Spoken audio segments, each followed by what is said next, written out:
boy, welcome back to my page. Everybody, it's Chef Zobi back again with another video, and in this video is related to something that I'm absolutely obsessed about. It's K-dramas. We're creating one of my viral videos from Instagram and TikTok.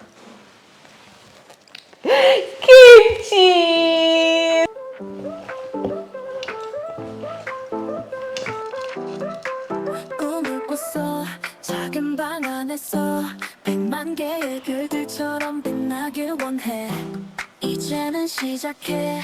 See, I never knew how obsessed I would become with K-dramas until I started watching them last year, and I'm trying to catch up. Oh my god, I have so many favorites. I love a good storyline. I love a good love story because whether we like it or not, you know, we've been desensitized to love. So I like to watch stuff like that to remind me how much of a lover girl I really want to be.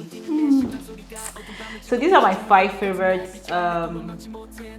K-dramas in no particular order. I love The Goblin. I love Nine-Tailed One. I also love The Glory. I like Extraordinary Anthony Wu. I like Tatashe. There's so many good dramas out there. In case you're a K-drama lover, please drop in a comment the K-drama that I should be watching. But that's not what this video is about. Showing you how to make kimchi with everything Nigerian. You heard me right. Everything Nigerian. Anything that you need from this obodo Nigeria, you can get it. So you don't have to import anything. You don't have to spend a lot of money to try to get any Korean product. So first, I'm going to introduce you to all the ingredients that we need to make our kimchi, but Naija style. First, the most important ingredient, cabbage. Here I have some small looking Napa cabbage, and these were all I could find. Sometimes you get them, sometimes you don't. So if you don't have Napa cabbage, you can see how it literally looks like your normal cabbage. Make use of that. Next, we're going to use some sea salt, coerced sea salt. Do not use table salt. You can get a lot saltier because we're going to be using this to salt our cabbages. So use sea salt, not table salt. And then we need a good fish sauce. The thing with fish sauces now is this particular one is a Korean-based brand for kimchi. If you don't have this one, feel free to use those small thin sauces. You see those amoisi size fish sauce. Any fish sauce you can find. In fact, those fish sauces are actually found in almost all the supermarkets. So you don't have to go out of your way to order this because this is a bit pricey, and I've had it for a minute since I started making kimchi. Next, we're going to need is radish. The original Korean recipe calls for daikon radish, but this and the small pink ones are the only radish that we grow here. So make use of this one. Next, we are going to need some carrots. See our short dwarf Nigerian carrots.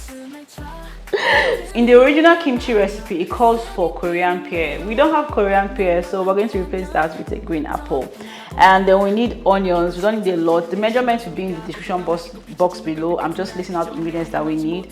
We need ginger, we need garlic, we need some spring onions, scallions, or spring onions, or green onions, depending on whatever you need them as. The Korean kimchi is made with their own pepper flakes called gochujaru. The thing with gochujaru is that a kilo of it is about 50,000 naira. And the good thing about it is that though if you are going to be making kimchi on a constant, I would say invest in it because the bag that I bought, I've been using it for a while. But if you don't want to invest in that kind of basic, this is why this video takes your Korean recipe and turns it to a standard Nigerian replacement, like a standard Nigerian substitute, so that you don't have to break the bank. Inside this bowl, I have dry Tatashe. So dry Tatashe has been blended. Tatashe, also known as paprika peppers, has been blended. The difference between both of them in taste is a bit so I feel like the gochujaru has a slightly sweeter and smoky taste to it, which is okay. What I usually do when I'm adding this is just bump up my sugar a little bit in the recipe. So you definitely be needing sugar. And also, as a Naija girl, I have some red dry pepper because I want it spicy. If I'm going to be fermenting my food, please, it has to be spicy. We'll also be using some rice flour. So rice flour is easily found. I think there's a brand that usually sells it. I think they use it for tuwo. So you're supposed to use glutinous rice flour, but I feel rice is the same thing. So for all my kitchen recipe, I've been using this rice flour. I've not even gone through the bag since I bought it. It hasn't even gone halfway. So because you don't really need a lot.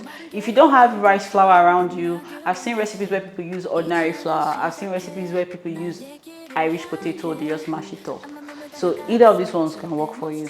That way, now you see that everything that you need to make for your kimchi, you can get in Nigeria here. So let's go ahead and make our kimchi. First, we're going to take our Napa cabbage and we're going to cut it into quarters.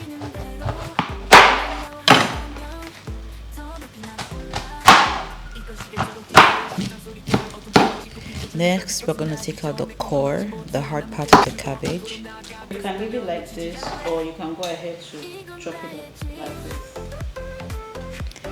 Next, we're going to wash our cabbage with some water to get out every dirt. And after washing that, we're going to wash it 2 more times to make sure it's dirt free.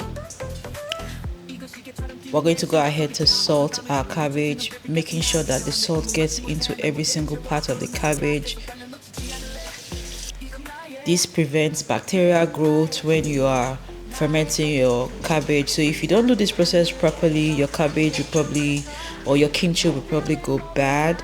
So after doing that, we're going to look for a bowl with a heavy weight to place on it. After adding just a little water, we're going to go ahead now to make our rice porridge by cooking some rice, flour and some water. Like I said, the measurements will be in the description box below. Go ahead to prepare your vegetables. I am preparing my radish. After cutting that up into matchsticks, I'm going to go ahead to slice that up. Next, I'm going to do the same with my carrots. Make sure you cut them the same size. Then every 30 minutes, always make sure you open your cabbage and flip it so that the salt and the water goes through every single part of that cabbage. Very important. Next, we're going to cut up our spring onions the same size as our carrots and our radish, and then we're going to go ahead to make our sauce in a blender. If you don't have a food processor, use a blender. Just add very little water so that it's not too watery. Now you will notice that our cabbage is wilting and the water is increasing because all the water in the cabbage is actually coming out. After doing this every 30 minutes for 2 hours, we're going to go ahead to wash out the salt. Take your time with this process, and after doing that, squeeze out as much water as you can and then allow that to drain.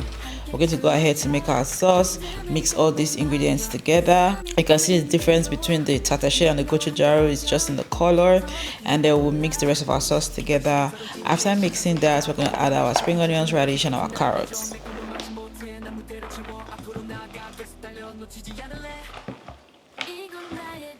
The next step is to take our cabbage in batches and our marinated veggies in batches and just mix that together till it's properly mixed. This is basically kimchi. You can taste it here if you need to adjust your seasoning. But taking a well sanitized bowl, I sanitize my bowl by washing it with some vinegar and hot water. We're going to press our kimchi down to prevent any air from gathering, wipe the cover and then seal it. Make sure you date your kimchi. It's very important for you to know the date so that you can track the fermentation time. So let's taste it.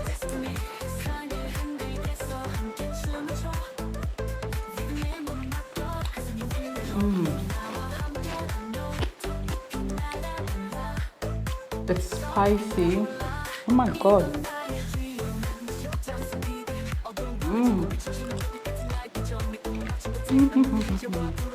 Every time I make kimchi, I feel like that batch is my favorite because I keep tweaking it. This one is my absolute favorite because it's way more spicier than my last batch. It's not ready yet. You need to, it's gonna sit on the counter for, I'm gonna keep it on the counter just right here for the next, because Nigeria is hot. So I'm gonna keep it on the counter for at least 3 days. And then on the 3rd day, I'm going to transfer it to the fridge, and that's where it's going to sit till about 2 weeks. Right there. All the spices could have marinated. Being said, please subscribe, like, share this video, and I'll see you at my next video. Bye.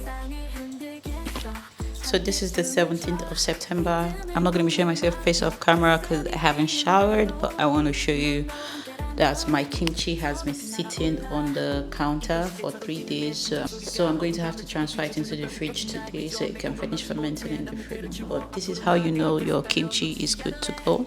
Look at all the bubbles. Look at all the bubbles.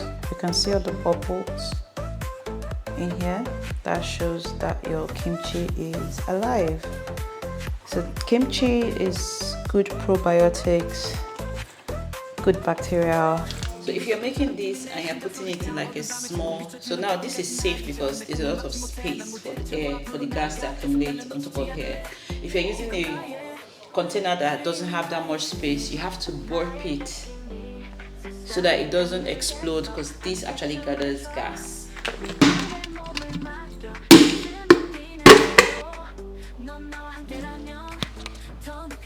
This is what it looks like. It smells really good. It might smell funky to you if you're not used to kimchi, but I love the smell of kimchi. I love kimchi.